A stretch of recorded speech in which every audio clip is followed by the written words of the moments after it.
Vous écoutez La Voix d'Ambroise Paré, 24 heures sur 24, 7 jours sur 7, la radio des passions. Bonjour, chers amis de La Voix d'Ambroise Paré. Eh bien, je suis au micro dans le hall à l'occasion du salon Lire à l'hôpital qui reçoit une vingtaine d'écrivains et je vous engage bien sûr à venir les rencontrer. C'est toujours un grand moment. J'ai le grand plaisir d'accueillir un auteur dont j'ai adoré le livre. L'auteur, c'est Alain Glicos, qui est philosophe, professeur de philosophie, qui est bordelais aussi, et qui, dans le cadre de son travail, a ouvert un séminaire aux thésards scientifiques et aux étudiants des Beaux-Arts et mené des recherches, en particulier, donc, au cours desquelles vous avez étudié le rôle de la perspective dans les œuvres de la Renaissance dans Holbein. Ce qui nous mène évidemment directement à votre très beau livre, Un message caché selon Holbein, dans la collection magnifique, Le roman d'un chef-d'œuvre. C'est vraiment une collection passionnante parce qu'elle nous fait découvrir les œuvres picturales d'une manière tout à fait vivante et pas didactique, mais presque théâtrale. Nous entrons dans l'histoire d'une œuvre et grâce à votre talent, Alain Glicos, nous entrons en effet dans ce tableau, Les ambassadeurs, que vous avez donc décrit longuement. Ce tableau, Les ambassadeurs, qui est l'objet de nombre de recherches. Et nous entrons de plein pied dans l'histoire de cette époque fascinante, l'époque de Holbein, c'est-à-dire la Renaissance. Il était peintre de cour de Henri VIII, il était allemand, graveur, et vraiment, j'aimerais savoir ce qui vous a amené à ce tableau particulièrement. Merci. Ce qui m'a amené à ce tableau, c'est mon enseignement finalement, puisque dans cet enseignement que je faisais sur les relations entre l'art et la science, sur la perspective à la Renaissance, je parlais de ce tableau. Et je parlais en particulier du cœur du tableau, du milieu du tableau, où il y a un certain nombre d'objets qui rappellent justement les arts, les sciences de cette époque-là, et notamment aussi les arts libéraux. Et lorsque j'ai commencé à travailler pour écrire ce livre, je me suis aperçu que ce tableau convoquait bien d'autres choses, et notamment les relations politiques très complexes entre Henri VIII, le roi d'Angleterre, François Ier, Charles Quint, l'empereur du Saint-Empire romain germanique, et le pape Clément VII. Voilà. En effet, Henri VIII venait de répudier Catherine d'Aragon, et il voulait se marier avec la belle Boleyn. Sauf que le pape Clément VII ne l'entendait pas de cette oreille et ne voulait pas accepter le divorce. Et François Ier a profité justement de cela, ce qui est quand même fou d'imaginer que tout est bon pour une stratégie générale, même les mariages, n'est-ce pas ? Oui, absolument. Et c'est d'autant plus vrai que tout est bon que François Ier et Henri VIII se détestaient cordialement, et que au fond les amitiés se défaisaient en fonction des alliances amoureuses, mais aussi des alliances géopolitiques. Tantôt on était l'ami de Charles Quint, tantôt on était son ennemi. Et donc l'idée de François Ier, ça a été d'envoyer cet ambassadeur, Jean de Dinteville, à la cour d'Henri VIII pour dire en gros ceci, pour le dire simplement, tu acceptes de me donner un coup de main dans ma guerre que je mène contre Charles Quint, et moi en échange j'intercède auprès de Clément VII pour qu'il accepte ton divorce. Alors on peut se demander pourquoi Clément VII aurait accepté le divorce, tout simplement parce qu'il voulait marier sa nièce Catherine de Médicis avec le futur Henri II, qui était le fils de François Ier. Voilà. Et c'est comme ça que Jean de Dinteville se trouve à Londres et porte cette missive, mais comme Anne Boleyn est tombée enceinte et que Henri VIII veut que François Ier soit l'un des parrains, Dinteville, qui déteste Londres, va devoir y rester pendant 9 mois. Absolument. Et c'est pendant ces 9 mois que, ne sachant que faire, ayant dépensé beaucoup d'argent, puisque les ambassadeurs à l'époque payaient de leur denier personnel tous les frais qu'ils engageaient pendant leur voyage, eh bien, Jean de Dinteville va rencontrer Holbein et va lui demander de faire son portrait. Et d'y ajouter son grand ami qui était venu le voir, à savoir Georges de Selve. En effet.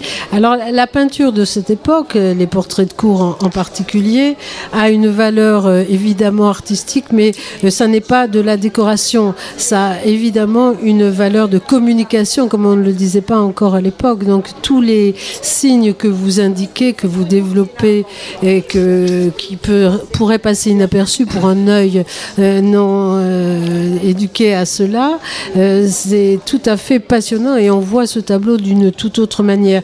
J'ai oublié de dire, et ça c'est magnifique, c'est qu'à l'intérieur de la couverture de ce livre, le tableau est reproduit magnifiquement. Donc on suit au fur et à mesure, puisque nous entrons dans l'atelier d'Holbein.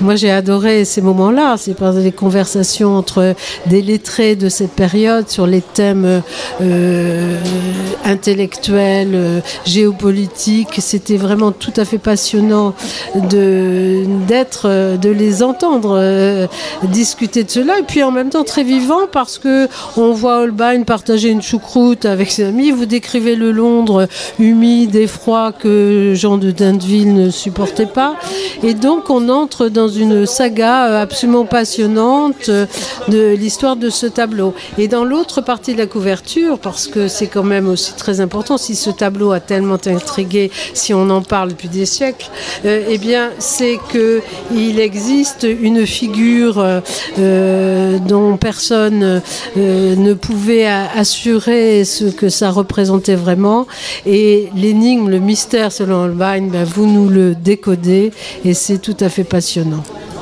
Oui, cette figure, c'est ce qu'on appelle une anamorphose. Oui. C'était un jeu de perspective justement très particulier.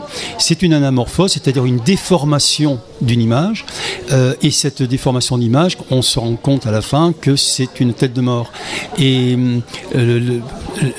l'anamorphose, c'était très à la mode, les gens s'amusaient beaucoup à en faire, mais Holbein est le premier et probablement le seul à avoir placé une anamorphose comme ça, flottante, très, très inquiétante devant ces deux personnages. Et ce qui est très intéressant d'ailleurs, c'est que les deux personnages sont vivants mais complètement figés, oui, alors que la seule ligne dynamique de ce tableau, c'est justement la mort. Oui. Et quand on se met sur la droite du tableau, à la National Gallery de Londres, on ne voit plus les deux personnages puissants, riches et illettrés, et on ne voit plus que la mort, quoi. Ah oui, c'est tout à fait passionnant. D'ailleurs, quand le Domenico, n'est-ce pas, c'est le jeune peintre italien qui vient à la rencontre de Jean Dinteville et qui découvre tous les secrets de la fabrication de ce tableau dans un manuscrit que lui révèle Jean de Dinteville. Ce manuscrit, je voulais vous le demander, c'est vous qui l'avez imaginé, oui, absolument. Oui. Ça, c'est la part de fiction dans le roman, pour permettre au roman de tenir debout. Oui, c'est ça. C'est tout à fait passionnant. Et puis quant à la fin aussi quand il quitte le château de Dinteville, la propriété de Dinteville, il se retourne vers le tableau, il se met de côté, parce que cette anamorphose, on ne comprend et on ne voit ce qu'elle est qu'une fois, avec un regard de côté, oui, ce qui me paraît être aussi un symbole tout à fait intelligent et de grande importance. On ne montre oui, pas c'est une manière aussi pour les artistes de l'époque, et notamment pour Holbein, d'imposer le point de vue, oui, c'est ça, d'où les gens doivent regarder le tableau. C'est une manière de prise de pouvoir des artistes sur les hommes politiques et sur ceux qui regardent les tableaux. Oui, en effet. On voit un Christ aussi qui est difficile à déceler en haut à gauche. Il est caché à moitié par la tenture. En fait, ce tableau a été peint en 1533, en avril 1533. C'était en gros le 1500e anniversaire de la mort du Christ, officiel. Oui. Et donc, d'un côté, il y a la mort, mais tout à fait en haut à gauche, il y a le Christ qui va ressusciter. Donc, il y a quand même l'espoir, il est caché un peu en haut et à gauche. Oui, en effet. Et on est à une époque où les querelles religieuses sont intenses et vont où Henri VIII va peu de temps après déclarer son Église et se séparer de l'Église de Rome. Les querelles religieuses sont omniprésentes. Oui, alors elles sont omniprésentes. Et elles sont omniprésentes aussi à Bâle, où se trouvait à l'époque Holbein avant d'aller à Londres, et où les réformateurs ont créé un climat tel de terreur que c'est pour ça que Holbein est parti à Londres.